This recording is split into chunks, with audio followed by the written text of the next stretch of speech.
Shalom, Hashem.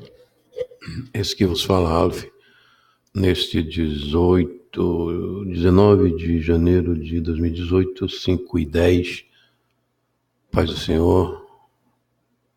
Romanos 7, não sabeis vós, irmãos, pois que fala aos que sabem a lei, que a lei tem domínio sobre o homem, por todo o tempo que vive, porque a mulher que está sujeita ao marido, enquanto ele viver, está-lhe ligada pela lei, mas morto o marido, está livre da lei do marido.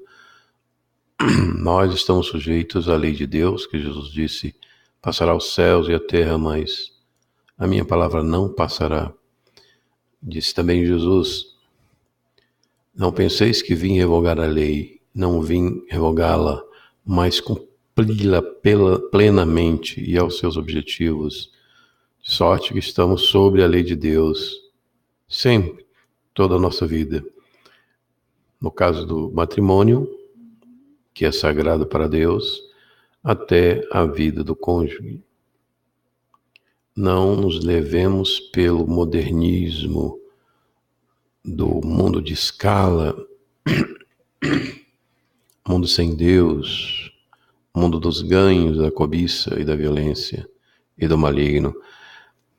3. De sorte que vivendo o marido será chamada adúltera se for de outro marido, mas morto o marido livre está da lei, e assim não será adúltera se for de outro marido. Assim, meus irmãos,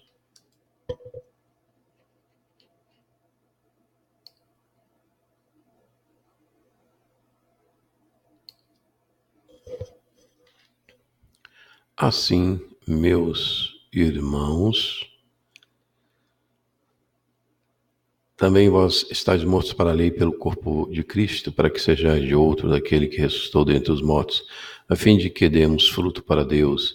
Então, esta lei que luta,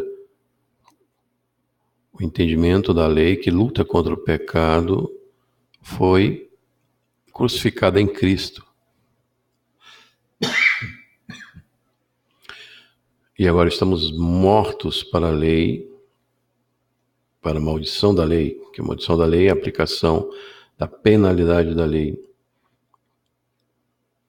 Estamos mortos para o pecado, e logo a lei não pode nos maldiçoar, pois Cristo se fez maldição por nós na cruz, para que nós fôssemos libertos do nosso entendimento vão e maligno.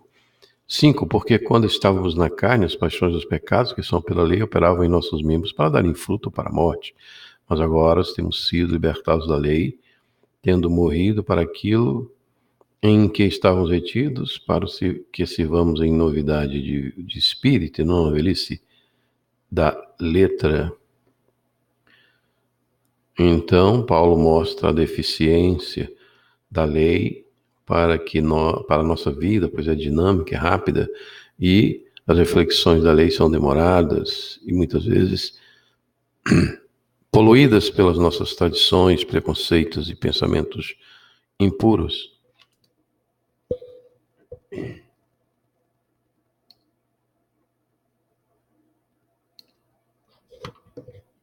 Que diremos, pois, é a lei pecado? De modo nenhum, mas eu não conheci o pecado, senão pela lei.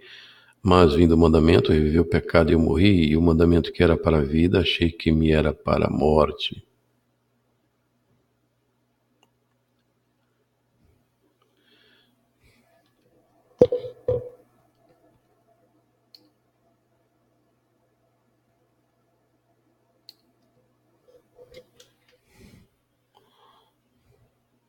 Porque o pecado, tomando ocasião pelo mandamento, me enganou e por ele me matou, e assim a lei é santa, e o mandamento santo, justo e bom, logo tornou-se-me o bom em morte?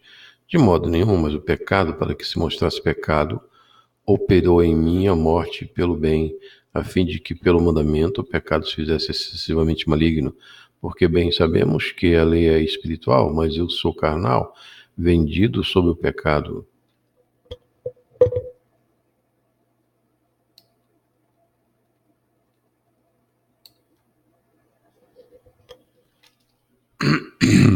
De maneira que agora já não sou eu que faço isto, mas o pecado que habita em mim, porque eu sei que em mim está na minha carne, não habita bem algum, e com efeito querer estar em mim, mas não consigo realizar o bem, porque não faço o bem que quero, mas o mal que não quero, esse faço.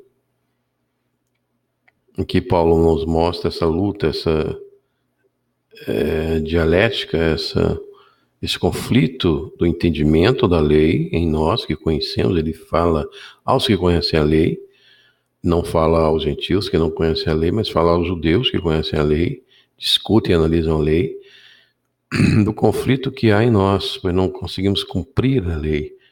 Por isso, a esperança está em Cristo.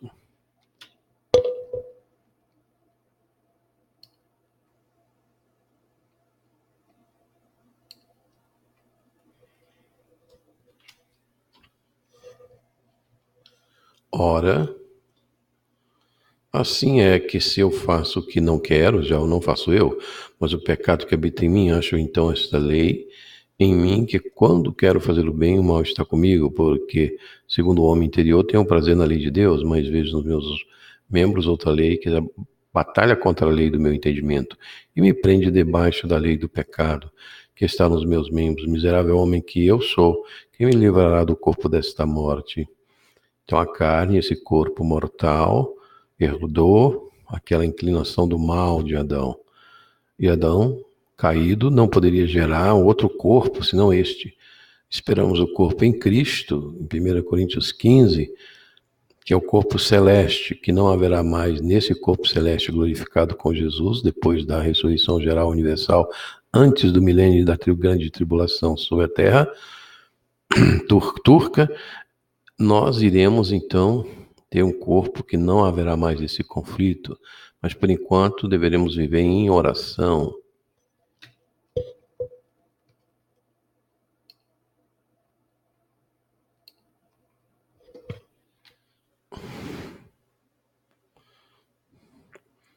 Conclusão do capítulo 7. Miserável homem que eu sou, quem me livrará do corpo desta morte? Dou graças a Deus por Jesus Cristo nosso Senhor, assim que eu mesmo, com entendimento, sirvo a lei de Deus, mas com a carne, a lei do pecado. Paz do Senhor, se foi um oferecimento à Igreja de Jesus, nesta sexta-feira.